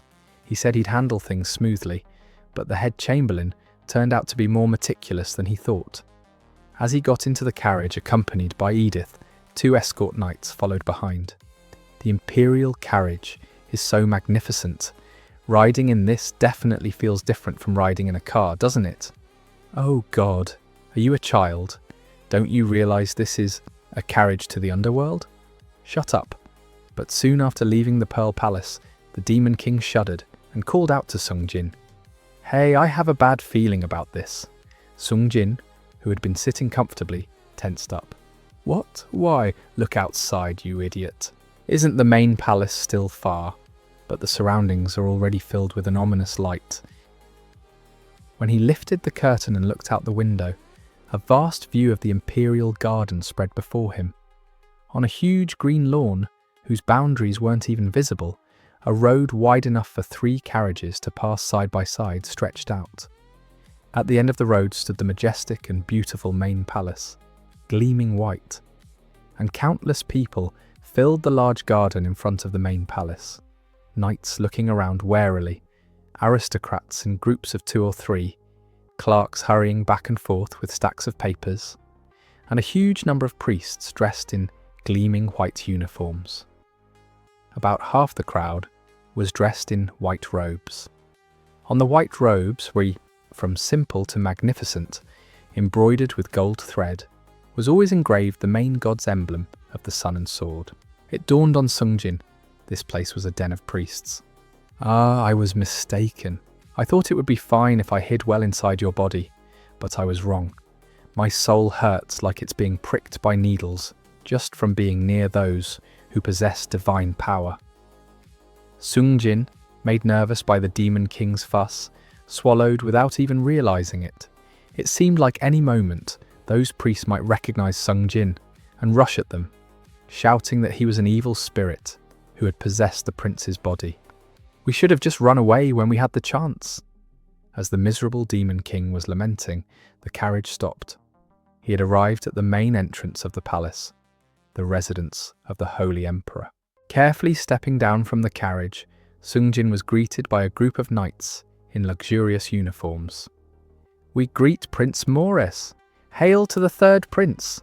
The knights raised their swords in unison and struck the ground, then respectfully lowered their heads. It was a polished courtesy that was nowhere near the level of the resident knights at the Pearl Palace. Sungjin's mouth fell open involuntarily. Wow, that was cool. Watching the knights bow their heads, one of them, apparently the leader, approached Sungjin and smiled gently. "Congratulations on your recovery, Your Highness. From now on, we the Imperial Guards will serve you." He was a handsome man with honey blonde hair. His trained, solid body was intimidating, but his small round eyes made his overall impression strangely soft. Sungjin didn't know how to react and just stared blankly at him. The man's smile faded, but as if he'd been warned in advance, he quickly composed himself, pressed his right hand to his chest, and politely bowed his head. "My name is Masan Klanos. I am a member of the Imperial Guard and captain of the Second Knight's Order. I am very glad to see you in good health." It seemed this man was personally acquainted with Morres. Well, nothing to be done. Sungjin smiled shyly, and Masan smiled gently back at him, then turned and began walking ahead. Apparently, he guessed that the prince might not know the geography of the main palace at all. Thinking it was lucky to have someone quick-witted nearby, Sungjin followed him. But as soon as he passed through the tall arched entrance, the Demon King let out a pained sound. "Ugh, it's stuffy. I feel like my soul is being crushed." "Why, are those people paladins too?" "No, they seem to be ordinary knights. That's not it. It's just that this place is unusually full of holy power. The moment I leave this body, I feel like I'll be crushed to death. Ugh." After that, the Demon King fell completely silent. Sungjin called out to him several times, but the presence of his soul was extremely weak, and now it was hard to even feel it. He'd decided to pretend he was entering a boss dungeon, but he hadn't expected the Demon King to be knocked out so quickly. Hiding his agitation, Sungjin slowly entered the main palace's entrance hall, following the night guides. The Holy Emperor's office was at the end of the second floor of the main palace. The wide corridor was relatively quiet, but from time to time, people in strange robes, apparently high-ranking clergy, passed by. Every time Sungjin got nervous, but fortunately, they just stepped aside and greeted him politely, with no reaction. It seems the priests don't realize the soul has changed. Maybe we were worried for nothing, Sungjin thought with some relief. But there was no answer from the Demon King. Had he not endured the priest's energy and died? Sungjin had dreamed of completely destroying the Demon King. He was the main culprit behind the destruction of Sungjin's world, the enemy who made him burn to death in Gehenna's flames. It was just that until now, he had no choice but to rely on him, and his existence was so insignificant that he just left him alone. But at the thought that the Demon King might have actually disappeared, Sungjin felt a strange sense of emptiness. "Your Eminence Cardinal Benitus." These thoughts didn't last long, because Masign, who was walking ahead, suddenly stopped and lowered his head. In front of them stood a thin old man, poking his head out from behind the kneeling knight commander's shoulder. He was a peculiar old man, with a long hooked nose and a downturned mouth. Despite his small and frail frame, his tall priest's hat and magnificent robe embroidered with gold and silver gave him a rather dignified appearance. A cardinal. He must be a high-ranking clergyman. The old man straightened up, stared at Morres for a while, then slightly bowed his head to the knight commander. "There's no need to be so polite with me, Sir Masign." Contrary to his initial stern impression, his tone was quite polite. Then he nodded in Sungjin's direction. "Your Highness the Prince." What? Something's off. He greeted the escort knight first and then pretended to notice the prince? And just a nod? The old man's behaviour was strange even for someone who knew nothing about Delcross's culture. Sungjin's eyes narrowed. Masign seemed to notice this too, and looked anxiously at the prince. "So, what are you doing in the main palace?" This was a question directed not at the knight commander, who always stood guard at the main palace, but at Masign himself. The cardinal was ignoring Sungjin. Truly, the polite old man turned out to be quite a jerk. Just as Sungjin was trying to figure out how far this would go, Masign, who'd had enough, stepped forward and warned the cardinal in a low voice. "Your Eminence Cardinal, you are standing before His Highness the Prince. Please show some respect." "Humph." Cardinal Benitus made a sound that was impossible to tell whether it was a cough or a snort, then turned to Sungjin and met his gaze. His posture was arrogant. Hands behind his back, stomach pushed out. "Yes, I heard you've been having a lot of trouble lately. Fortunately, you're still in good health." Not only did the old man speak, but he also narrowed his eyes and looked Sungjin up and down. Massane's face hardened at such blatantly rude behaviour, but the cardinal's eyes suddenly widened. "Ah? Wait a moment. No, Prince?" And suddenly he started approaching Sungjin with a demented expression. Sungjin realised something was wrong. What is this?" With a slightly puzzled look, as if he'd discovered something strange, the old man suddenly reached out his hand towards Sungjin. Soon his hand, surrounded by a strong white light, approached Sungjin's face like a rake. Even to Sungjin, who was unfamiliar with it, this light didn't seem favourable. This might be divine power. He was seeing divine power for the first time since coming to this world. His heart started beating faster, and various thoughts raced through his head. Had he recognised Sungjin's soul, or had he noticed the Demon King? What would happen if he touched him with divine power like this? Would he be expelled from this body? If he wanted to live as a prince of the Holy Empire, things like this would happen often in the future. For now, it might be good to experience divine power firsthand as an experiment, right? But you're just reaching out to grab me? Sungjin couldn't help but frown. He didn't intend to argue with every little thing an old man did, but wasn't this going too far, trying to touch the prince as he pleased? Sungjin, who almost brushed the cardinal's hand away, reflexively tried to stay steady. The old man's bony fingers seemed fragile with the slightest wrong move, so fortunately, before he could start beating up the old man, Massane quickly blocked his path. "Stop, Sir Benitus!" The old man, pausing for a moment, looked at the Knight Commander with a puzzled expression. "Do you realise what you're doing, Sir Massane?" It was clearly an accusation, but the Knight Commander was unyielding. "No high-ranking clergyman may approach the prince. The cardinal is no exception. Don't you find that strange? These are His Majesty's orders, for the prince's protection." For a moment, cold air flowed between them. The cardinal, who had been looking at Massane with sad eyes for a while, opened his mouth as if lamenting. But the Knight Commander showed no signs of backing down. "Who exactly are you protecting from a priest who serves God?" The cardinal shook his head and took a step back. "Sir Massane has always been like this. Why are you so blind to his words?" "Then I'll see you again, Sir Massane." He glanced at Sungjin and shook his head. It was more like a snort than a greeting. "Your Highness the Prince." Not seeing a reaction from Sungjin, he hurriedly walked past. Massane silently watched the cardinal's back, but the corners of his mouth twisted strangely. It was impossible to tell whether he was laughing or crying, but only for a moment. The Knight Commander, quickly returning to his polite smile, bowed his head to Sungjin. "We've been delayed a bit, Your Highness. Let's hurry."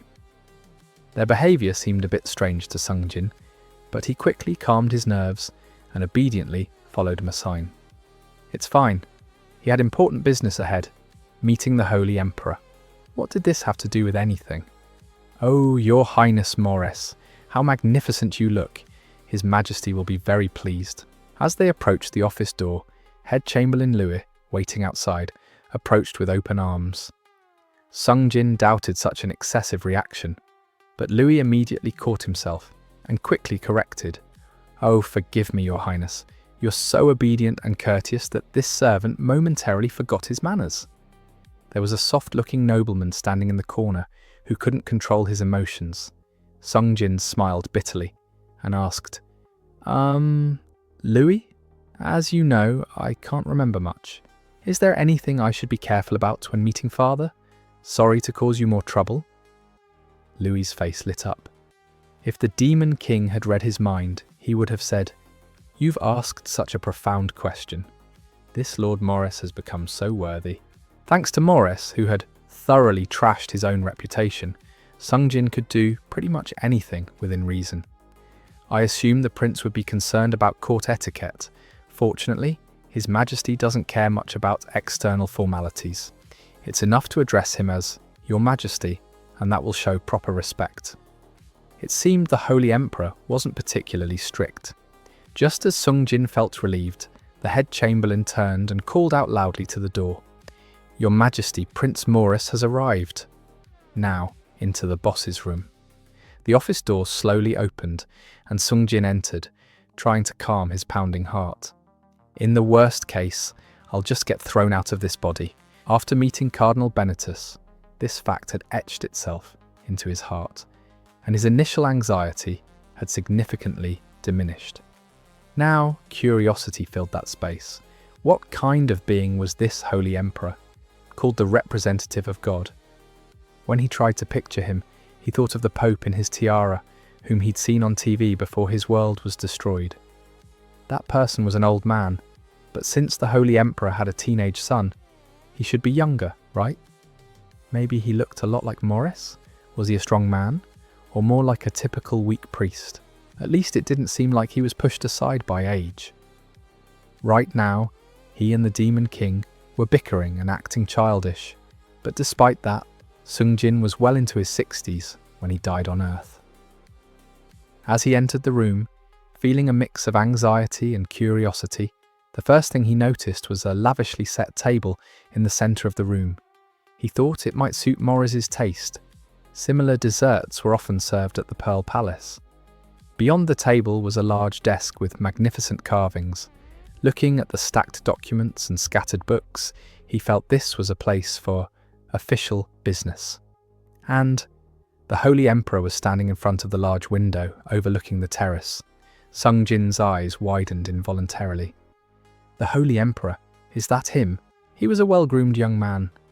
No matter how you looked at his soft features and youthful face, he didn't seem like the father of a teenage son.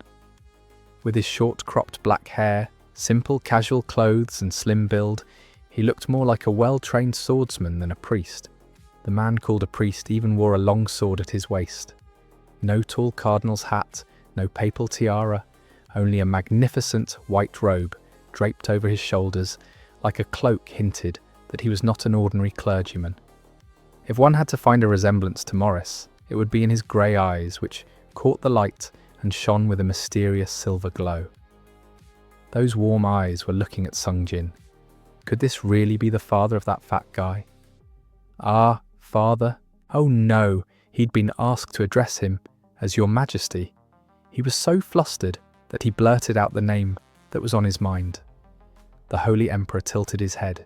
He might have been puzzled, but his cold face showed no expression. It was impossible to guess what he was thinking. Sungjin quickly corrected himself and lowered his head. Your Majesty. The Holy Emperor opened his mouth.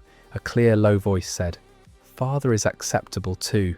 You clearly have no memories of the past. Yes, that's right. Sungjin slipped up. Actually, the soul had changed, but since he was standing before the Holy Emperor, lying felt a bit awkward. Fortunately, the Holy Emperor replied briefly, as if he hadn't noticed anything unusual. Good. Then he quickly walked towards Sungjin. His long robe swayed, emitting a soft light depending on the angle. Involuntarily mesmerized by this movement, Sungjin didn't have time to react before the Holy Emperor, now a step closer, stopped. Up close, he was taller than expected. Sungjin blinked. He didn't know how to react and just stared at him with wide eyes. But the Holy Emperor, looking at Sungjin with an unreadable expression, suddenly raised his hand and extended it toward his head.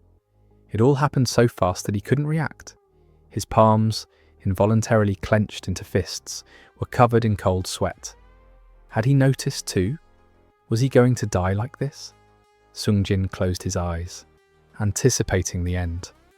The hand touched his head. Nothing happened. No, rather than nothing. A familiar low voice sounded in his head. Demon King. The presence of the Demon King, which had been so weak it was undetectable, suddenly grew stronger, and at that moment, a sharp vibration was transmitted. It felt like his soul was being stretched. What? Wait a minute, huh? Are you alive? What happened? The Demon King didn't react to Sungjin's words at all. Maybe he didn't know himself, because the surprise and confusion he was feeling didn't pass without a trace. Huh? What is this? Oh, Kia! The Demon King's soul suddenly made a strange sound, as if frightened by something, and then fell silent again. This time, Sungjin sighed in relief, because he could clearly feel his presence. At the same time, one side of his head felt calmer. What did the Holy Emperor do? Did he notice the Demon King's existence? If he noticed, why didn't he get rid of him? But he couldn't afford to think any more, because the Holy Emperor, lowering his hand from the top of Sungjin's head, ordered in a calm tone, "Sit down." And the two mismatched father and son sat down facing the table of snacks in front of them. Sungjin sits down, stares silently at the Holy Emperor, trying to read his intentions. The Holy Emperor raises his teacup. His face is completely blank. He sets the cup down. "Don't you like it? You usually enjoyed the food," Sungjin calls out carefully. "Father?" "Yes, Morres." Sungjin grabs a cookie, takes a bite. Tastier than expected. He samples different desserts. The Holy Emperor watches him silently. Occasionally sips his tea. "How have you been lately?" "Exercising. Planning to lose weight." "Good idea. I heard you've been going to the training ground." "Yes, starting with light exercises, gradually increasing the time. Don't overdo it." "I know. Later, maybe I'll read some books." "Books?" The Holy Emperor's eyes widen, first emotion of the entire conversation. "I used to stay away from books. After coming back to life, I started thinking, why do I live? What am I doing? I want to learn about religion, about death and the afterlife, about God and the soul." "You're interested in that? The first person you got expelled was the theology teacher." "Father, I have a question." "What is it?" "Can you see the human soul?" The Holy Emperor answers softly. "I can see the soul clearly. A priest does not doubt its existence. As a prince of the Holy Empire, you should not doubt either." "What does a soul look like?" "It looks the same as before birth. The soul is influenced by the body until death." "What does my soul look like?" The Holy Emperor is silent. Then, "Why do you ask?" "Just curious. I lived a wasteful life. Has my soul gained weight too?" The Holy Emperor stares at him with empty eyes. "To find out, you'd have to see your soul leave your body. Do you want to die?" The audience time flies by. Sungjin talks non-stop. "I was stretching. Edith came running in scared. Thought I'd flipped over and couldn't get up." "Really?" "When I grab something for exercises, she comes running. Thinks I'm about to start throwing things." "I see. The tea is delicious, better than the Melbourne Edith brewed the other day. That one tasted like bile. This tea is also Melbourne." "Really?" "I want to learn aura. Don't know where to start." The Holy Emperor rests his chin on his hand. "You need to learn swordsmanship or spear techniques first. There are training methods for specific skills." "Ah, the sequence method?" "Yes. The foundation of aura is learning levels sequentially, but after a certain point, the classification becomes meaningless. Where the heart goes, the aura follows." "How did you learn, Father?" The Holy Emperor rubs his chin, looks slightly embarrassed. "Just naturally. I don't remember. I moved with my sword as usual. Later, my teacher said it was aura." Sungjin's jaw drops. "As a child, you didn't want to study, but you liked swordsmanship. No matter how much you trained, you couldn't feel aura. Eventually, you gave up." "I see. I think you'll manage now." The carriage returns to the Pearl Palace. Sungjin is in a good mood. Head Chamberlain, Louis, is in tears. "It's been years since you two spent time together so happily." Sungjin asks to resume swordsmanship lessons. The Holy Emperor replies, "I will send someone suitable." Sungjin bounces with joy. The carriage creaks. "Your Highness, are you all right?" "Everything's fine, just slipped off the seat." "Nice job. Are you a child? I'm embarrassed to watch." "This is what I do when I'm alone." "You okay? Why so quiet?" The impact was too strong. Need time to recover. The Demon King trembles. The main palace is a terrifying place. The divine power almost crushed me. If he hadn't blocked it at that moment. Blocked it? He created a barrier around our souls. The divine power isn't as painful now. But the Demon King pauses, then, in an empty voice, "My soul can no longer touch other souls." "What? Soul touch is impossible now? I tested it on the coachman and the escort knight. Nothing works. So now you're useless. Don't treat me like trash." Sungjin looks out the window. The ivory walls of the Pearl Palace appear in the distance. "We survived. He turned out better than I thought." The Demon King snorts. "A good person? You're naive. When people are ignorant, their hair turns into a field of flowers. Oh, he's a monster. How can such a thing exist? Monster? You think someone I, the great demon king of Gehenna, cannot measure, is an ordinary person. But he was kind to us? That monster knows who you are. Why would he leave an evil spirit who stole his son's body alive? He's looking for the real Morres' soul, and the only clues are us. He'll keep watching. Calm down. He's scary. He's so scary. The carriage enters the Pearl Palace. Dusk gathers. In the evening, an administrative official announces, starting today, the restrictions on visiting the Pearl Palace are partially lifted. This prince was treated like a prisoner inside his own palace. No guests, no family visits, even members of the imperial family needed permission just to see him, and most of those requests were rejected. While eating breakfast, Seongjin learned the truth about the Pearl Palace. According to Edith, outsiders had been banned from entering for years. Only a few servants and resident knights were allowed inside. Everyone else was kept away from Prince Morres completely. Even worse, high-ranking priests and paladins were still forbidden from entering the palace. The Demon King immediately realized something was wrong. That's suspicious. Seongjin agreed. Why would the Holy Emperor isolate his own son from anyone with divine power? The more he thought about it, the stranger everything became. Still, there was at least one good thing. Apparently, Morres wasn't actually forbidden from leaving the palace. He simply hated going outside and rarely left on his own. Even his mandatory visits to the main palace were often skipped because he found them annoying. But despite acting like a complete shut-in, he still had one friend. Every 2 months, Morres would secretly visit a young noble from the powerful Scarchapino family. That meant someone out there still cared about him. After breakfast, Seongjin headed toward the training grounds, as usual. At first, even jogging had nearly killed him, but now his body was adapting surprisingly fast. He had even started strength training, because the rapid weight loss was becoming noticeable. The knights of the Pearl Palace still avoided him, but at least the open hostility had faded slightly. Then suddenly, a tall man appeared near the entrance of the training grounds.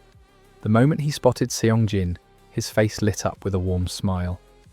"Greetings, Prince Morres." It was Masain Klanos, captain of the 2nd Imperial Knight Order, the same knight commander who escorted him yesterday. Seongjin awkwardly greeted him back, but Masain's next words completely caught him off guard.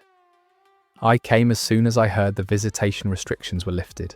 He explained that he had tried visiting before many times, but was never granted permission to enter the Pearl Palace.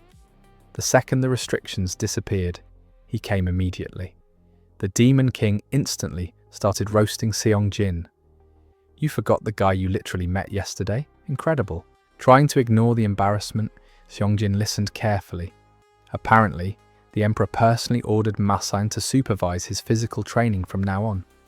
And despite looking young, Masain turned out to be an extremely skilled knight instructor who specialized in training new recruits and teaching aura foundations.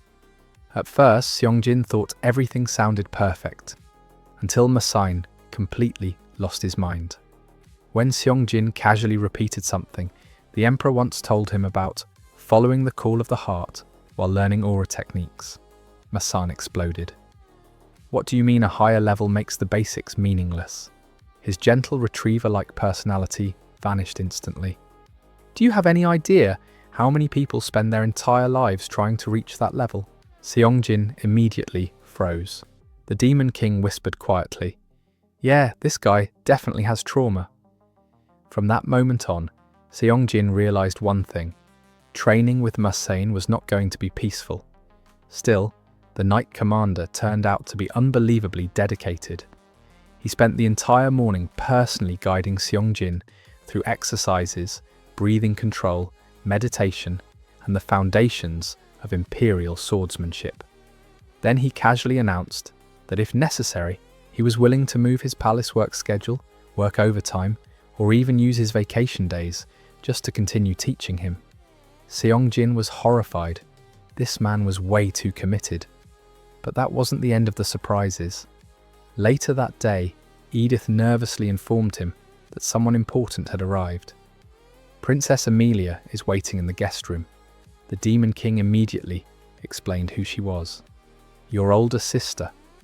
Apparently, their relationship had been terrible, mostly because Morres constantly insulted her and called her a boring princess.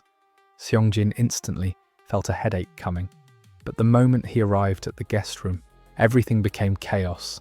The door suddenly burst open. A beautiful girl with pink hair stood there staring directly at him with trembling eyes. She looked like an angel made from porcelain and rose petals. Morres. Before Seongjin could even react, she threw herself into his arms. Morres! Morres! The impact literally knocked him onto the floor. Tears streamed endlessly down her face as she clung desperately to him, like she was terrified he would disappear. And then she said something that made both Seongjin and the Demon King freeze completely. You're alive! I came back. Thank goodness. Seongjin's mind went blank. Came back? What did she mean by that? This princess spent years trapped inside a tower, abandoned, forgotten, used as a political sacrifice by the very family she once loved. And the only person who came to save her was the brother she thought hated her. Amelia once believed King Leonard would become her true family. Instead, he destroyed her life. He manipulated her, isolated her, and locked her inside a cold tower for years, while using her existence to justify an entire holy war. Then one morning, she was dragged out of the tower in chains, blindfolded, surrounded by soldiers, forced to walk barefoot across freezing stone. The moment the blindfold came off, Amelia realized where she was. The castle wall. Thousands of soldiers stood prepared for battle. Archers lined the walls, spearmen waited behind the gates, and outside the kingdom, an endless allied army stretched across the plains, like a sea of ants. At the center flew the banner of the Holy Delcross Empire. Then Leonard stepped beside her. The same man who once pretended to love her. He gently grabbed her throat and smiled. You're angry, aren't you? But this is the punishment deserved by the sinful daughter of the Empire. Amelia said nothing. She already knew every word leaving his mouth was a lie.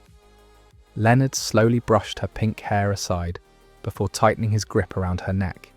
So you'll pay for it here. I'll slit your throat and use your death to begin this war.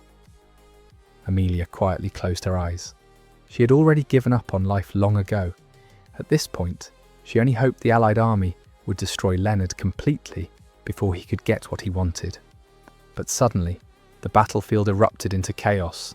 From the Allied camp, a single black figure shot forward like an arrow. One rider, alone. No formation, no warning, no hesitation. Even the Allied army seemed shocked. Soon cavalry units desperately rushed after him, as if trying to stop a complete madman. Then someone on the wall recognized him. The Black Demon, the Crown Prince of Delcross. The moment Amelia saw the knight clearly, her eyes widened. Black armor, a gigantic sword on his back, several spears attached to his horse, and those familiar silver eyes, Morres, her younger brother, the same brother she believed hated her since childhood. The prince suddenly pulled out a spear covered in terrifying crimson aura. Then he threw it. Boom! The spear crossed the battlefield with monstrous force and slammed directly into the ground near the castle gates. The entire wall shook violently. Everyone froze. He's insane! Before the soldiers could recover, arrows darkened the sky. Hundreds of arrows rained toward the prince. But Morres didn't stop. He raised his sword, created a massive aura shield, and charged directly through the storm of arrows alone. Then, his horse collapsed. The prince rolled across the battlefield covered in blood, but even after falling, he stood back up and kept running toward the wall on foot. The soldiers watching from above felt genuine fear. This wasn't human anymore. This was a monster charging toward death itself. Meanwhile, Amelia stared silently at the battlefield. For years she thought nobody cared whether she lived or died, but someone still came for her, and he was willing to throw his life away to reach her. Then, their eyes met. For a brief second, Morres looked relieved, and immediately after, stab! A sharp pain exploded through Amelia's chest. Leonard had driven a dagger directly into her heart. Blood spread across her dress like blooming red flowers. Then Leonard whispered coldly into her ear, "If they treasure you that much, then I'll return you broken," and he pushed her off the wall. "Amelia!" Morres screamed her name as her body fell from the sky. The world flipped upside down. The battlefield disappeared, and the last thing she saw was the calm blue sky above the war, then darkness. But moments later, she woke up coughing blood. The battlefield had become complete chaos, and beside her, Morres was desperately holding her together with shaking hands. "Don't speak, just stay awake." His voice trembled as blood poured from his own body. He kept trying to reassure her. "Father will come soon. These wounds are nothing for him, so just hold on."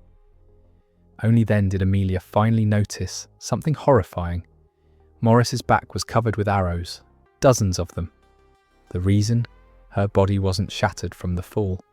The reason none of the arrows hit her was because Morres used his own body to shield her from everything.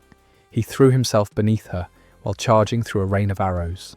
The surrounding knights screamed desperately, "Stay awake, your highness. Don't you dare die on us. The emperor is almost here." Amelia finally broke down crying, for the first time in years, because she finally understood the truth. The brother she thought despised her had risked his life without hesitation just to save her. And then the sky suddenly turned red. Amelia is killed on the battlefield along with her younger brother Morres. During the battle, the sky suddenly turns blood red, and the Holy Emperor himself appears right in the middle of the battle with a severed head in his hand. Morres is already dead, and the mortally wounded Amelia realizes that she is also dying. The father notices the pendant connected to her mother, and realizing something important, decides not to treat his daughter, but to let her leave quietly. Before he dies, he tenderly says goodbye to her and says that she will not have to worry about what is coming next. However, Amelia unexpectedly wakes up alive in her bed. At first she thinks it's impossible, because she just died. She's having a tantrum. She calls for Morres and her father, crying and screaming. Gradually, the girl realizes that she has returned to the past, even before all the tragic events. Her hair is long and healthy again, and the maid Mirabelle, who died in a previous life at the hands of Leonard, is alive and young again. Amelia finds out that Morres is also alive, and not even the crown prince yet. This finally convinces her that time has rolled back. She immediately goes to her brother. The meeting turns out to be very awkward. Amelia, overwhelmed with feelings, rushes to hug Morres and then gets embarrassed. Morres is now Sungjin, a human who has moved into his body. He is surprised by Amelia's behaviour because their relationship used to be bad. In his head, he argues with the Demon King, who reminds him how badly Morres used to treat his sister. During the conversation, Amelia recalls that in her previous life, it was around this time that Morres began to change. He lost weight, became more serious, and stopped behaving like a spoiled idiot. But then she couldn't accept these changes because she remembered his childhood cruelty too well. Later, she moved to another country and never managed to establish a relationship with her brother. Now Amelia sincerely apologizes to Morres for avoiding him earlier and not trying to get closer. Seong-jin, taking advantage of the moment, also apologizes for all the bad things that Morres did to her in the past. He bows and admits that he behaved immaturely and cruelly. For Amelia, these words are a real blow. The image of Morres dead on the battlefield is still alive in her memory, and now, after hearing his apologies, she begins to cry again. But this time, not out of despair, but out of relief and happiness. She tells her brother that he has long since redeemed himself. The chapter ends with Amelia smiling through her tears, truly happy for the first time in a long time. The day after the emotional breakdown, Amelia changes dramatically. If yesterday she was crying and thrashing, now she is becoming sluggish and exhausted. Memories of her past life, the years of abuse and imprisonment at Leonard's still weigh on her. Although her body is 16 years old again, her mind remains the mind of a broken queen who has endured long suffering. The maid Mirabelle thinks that the reason for the princess's poor condition is a broken necklace left over from her mother. This pendant was very expensive to Amelia, and in a previous life it had survived all the horrors of Rohan, so its sudden breakdown seems strange to her. The girl realizes that this is another proof of her return to the past. Holding the broken pendant, Amelia vows never to fall into Leonard's trap again. But then she gets lost. What should I do now? Just avoid him? Hide in a palace and live quietly? She's too exhausted to find an answer. Later, Mirabelle casually mentions that after his illness, Morres began to train seriously and regain his form. Hearing this, Amelia perks up and decides to visit her brother. When she arrives at the training ground, Sungjin, who is currently in Morris's body, is amazed by her beauty. Amelia looks like a real goddess of spring, in a light dress and with flowers in her hair. She notices that her brother has really started to change. He has lost weight, become more active and serious. After training, they go to lunch together. A frank conversation ensues between them at the table. Amelia talks about her feelings, but she cannot directly admit that she has returned to the past. Therefore, she describes the situation as if she left a man who had been hurting her for a long time, and now she has lost the meaning of life. At first, Sungjin doesn't understand the depth of her words, but then he gives unexpectedly tough advice. If someone has ruined your life, you don't need to get depressed, you need to focus on revenge. In his opinion, revenge is not only the end result, but the process itself, which can fill life with meaning. He says that you need to choose the main enemy and pursue him to the end, destroying everything around him step by step. For Amelia, these words are a real revelation. In her previous life, she dreamed of taking revenge on Leonard, but gradually lost her will because she considered revenge impossible. She was too broken and helpless. Now it's like Sungjin is letting her want it again. Amelia understands. She really wants to see Leonard fall. And if before she was afraid of failure and tried to give up this goal, now she accepts the very idea of struggle. Even the path to revenge can be a reason to move on. For the first time, a new light appears in her eyes, a cold determination. And Sungjin, noticing this, nervously thinks, the main thing is that he himself does not become the target of this revenge. Holy Emperor Nate was resting after a game of chess with the twins, Amelia and Morres. He complained to the Chamberlain Louis that the children were far too clever and would immediately notice if he held back against them. The conversation then shifted to Amelia. Louis reported that after her recent breakdown, she had barely been eating, seemed depressed, and had unexpectedly begun visiting Morres frequently at the Pearl Palace. Nate was surprised, since the siblings had rarely interacted before. He hoped that during tomorrow's audience, Amelia would finally explain what was happening to her. Meanwhile, Morres, or rather Seong-jin inside Morris's body, was enthusiastically preparing for proper training sessions with the knight Mei-sun. He dreamed of mastering aura. During practice, Mei-sun noticed something strange. Morris's aura activity was extraordinarily weak, like that of someone gravely ill. Although the prince appeared to have recovered from his fever, his body seemed unable to retain its life force. Seong-jin remembered that Dr. Ninius had mentioned something similar before. Mei-sun was deeply concerned because Morris's aura had previously been perfectly normal. He suggested that training might restore the flow of aura and began teaching the prince meditation, the first step toward mastering the power. At the same time, Amelia attended a private audience with her father. Wanting to cheer her up, Nate informed her that Leonard of Rohan, the prince she had once admired, would soon be arriving in Delcross. However, Amelia's reaction was shocking. She burst into tears and declared that she never wanted to see Leonard again because he would eventually destroy her, Morres, and all of Delcross. After that, Amelia confessed something unbelievable. She had died and returned to the past. She told her father the entire truth. How Leonard had seduced her, used her, abused her, imprisoned her in a tower, and ultimately caused her death. Moreover, she warned him about future conspiracies and a war that would engulf the continent. Nate was stunned, but seeing the despair in his daughter's eyes, he could not simply dismiss her words. Amelia admitted that she wanted revenge, not merely to avoid Leonard, but to destroy him completely. She said that her happiness was now inseparable from vengeance. A cold and dangerous light appeared in her eyes. Nate realized then that there was no stopping his daughter, so instead of forbidding her, he began helping her. The Holy Emperor immediately turned to practical matters: how power was structured in Rohan, how Leonard had managed to isolate Amelia, why Delcross had been unable to act directly in the past, and what forces had been behind the future war.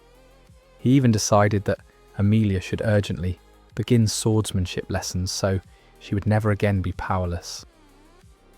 In the end, what began as an ordinary tea conversation between father and daughter turned into a full-scale strategy meeting about destroying the royal family of Rohan. After Amelia left, Louis saw the Holy Emperor collapsed face down on the table, utterly exhausted. Nate groaned that he would rather spend an entire week playing chess non-stop than deal with the chaos his beloved daughter had now unleashed. In short, the chapter begins with the fact that the author is literally trying to justify the reputation of our guy, because according to the documents, the Holy Emperor Nathaniel is a real raid boss among fathers, with many children.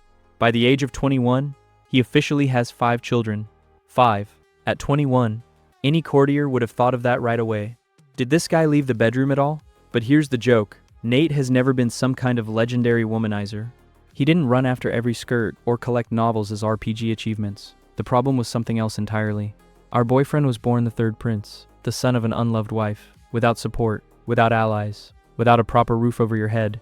And besides, he turned out to be the most talented among the brothers. And this, as any palace plot shows, is almost a death sentence. Bro was literally born with a debuff. Since childhood he has been hunted. Poisons in food, poisons in drinks, the poisonous fog, the assassination attempts, ambushes. It feels like the entire empire was going through a daily quest called Try to Kill Nathaniel, and it almost worked out. His mother is slowly dying from poisoning. The emperor had long forgotten about her existence. The family turned away. As a result, the woman passes away completely alone, and there's only little Nate left, which itself is already half made up of poison. And then fate finally decides to troll the poor guy. The oracle issues a prophecy. They say you won't have any heirs, you'll die young. Good luck.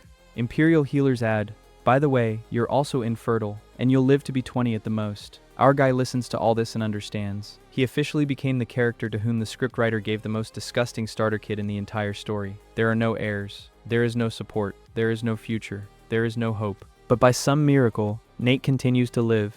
And not for a year, not 2 months, and for more than 2 years in survival mode. Every day is like a new season of Game of Thrones. And then one day, at another imperial banquet, he is being bullied again. He's lying on the bed, coughs up blood, he looks at the ceiling, and he comes to the most reasonable conclusion. Fucked up, not life. At this point, our guy literally removes himself from the palace. No notifications, no goodbyes, without DLC, it just disappears. And the real adventure arc begins. Nate travels the country, hiding from the killers, learning new things, pumps up the sword, he's pumping his head, it pumps up the divine power. In fact, Bro comes out of the starting location and suddenly realizes that he is actually the main character. Adventurers are helping him, hunters, masters of the sword, the alchemists. Everyone you meet is like a random NPC with a golden quest. And gradually the prince turns into a real monster. Not the monster that eats villages, and the one who walks into a tavern and accidentally becomes a legend of the region. But there is one caveat. Nate is sure he's going to die soon. Therefore, he begins to live to the fullest. And because he looks like a character from a romantic fantasy, women literally appear around him. He warns you honestly, I'm a tramp. I can't stay. I may not be here tomorrow. But for some reason this doesn't stop the girls at all. And that's where the chain of decisions begins. The consequences of which will haunt him all his life. Because Nate thinks, if I remain a warm memory for someone, then I have not lived in vain. It sounds beautiful, very romantic, almost like a quote from an anime. But there is one problem. Our guy didn't know that he hadn't been infertile for a long time. Thanks to the divine power, the body gradually recovered. The prophecy went wild. The diagnosis went through the woods. The healers went into the forest. And one day his girlfriend Melody starts to feel bad. The healer appears, checks it, watching. Then he looks again, and it gives a critical blow to Nate's psyche. Congratulations, she's pregnant. Silence. Our guy freezes like a computer after installing a virus, because a calculator starts working in my head. Melody isn't the only girl he's loved in recent years. Which means, oh no, bro, what have you done? He urgently hires informants. The search begins. We need to find out how many children are already running around the world. After a while, the first report arrives. Trio, at least 3. They look suspiciously like him. Our guy reads the report and literally starts sweating, because this is just the beginning of the investigation. He can already imagine a queue of little Nathaniels all over the empire. At the same time, Melody is about to give birth, and he's sitting there trying to figure it out. Get married, looking for children, looking for mothers, explain myself, panic, all at once, the real final boss of family problems. But while Nate is suffering from moral damage, the empire itself decides to arrange an accelerated apocalypse mode. The heirs begin to fight for the throne. Princes are intriguing, the factions are fighting, everyone is preparing for a civil war. And then the plot is like this. What if we kill them all? The first prince is killed, the second prince is dying. The emperor is dying, there are no competitors, there are no heirs, and suddenly all roads lead to Nathaniel. The funny thing is that it happens exactly on the day when Melody hands him a newborn daughter. Bro only managed to pick up the baby, and then the holy knights come to the village. The cardinals, high churchmen, a whole delegation, and everyone falls to their knees in unison. Long live the holy emperor. Imagine Nate's face. I was a traveler yesterday. Today, father. In 5 minutes, the emperor. And the informants also report. We found another child. Total. 5 children. 21 years old. The new emperor. A real record holder. Let's move to the present. Nate already rules the empire. He sits in the evening. He drinks tea. He thinks about Princess Amelia's words. Louis the faithful butler is nearby. The type of helper who knows the owner better than the owner knows himself. They're discussing oddities. Amelia. Palace. Prince Morres. Everything is calm. Everything is peaceful. But then Nate suddenly asks, "Bring me Amelia's pendant." Louis understands immediately. This is a serious matter. It's very serious. And literally at that moment, an intelligence agent appears from above, a real ninja. Bro emerges from the shadows so quietly that even the walls don't have time to understand what happened. He falls to one knee and begins the report. Nate immediately tenses up, because there is only one investigation that has been going on for many years, the search for his children. And so the scout begins to tell. Sometime during his travels, Nate met a girl near Hot Springs. Then her trail was gone. For many years, no one could find anything. But now there is information. She was the daughter of a baron from Rohan. After the baby was born, she returned home, and they were attacked by bandits on the road. The woman died. The companions died. Everyone died, except for one child. The scout pauses, and he continues. The robbers themselves took the boy. Silence. The very silence after which the cup usually cracks in the Manhwas. Nate puts the cup down on the table with such force that Louis immediately closes his eyes, because he understands. It's not just news. It's a blow, a real blow. Somewhere out there, among bandits and criminals, there's another son of the Holy Emperor living right now. And at this moment, the existence of Nate's 8th child is officially confirmed. Bro wanted a quiet life. Fate gave him a regime. Collect all your children on the world map. And it seems that this is just the beginning of a new arc.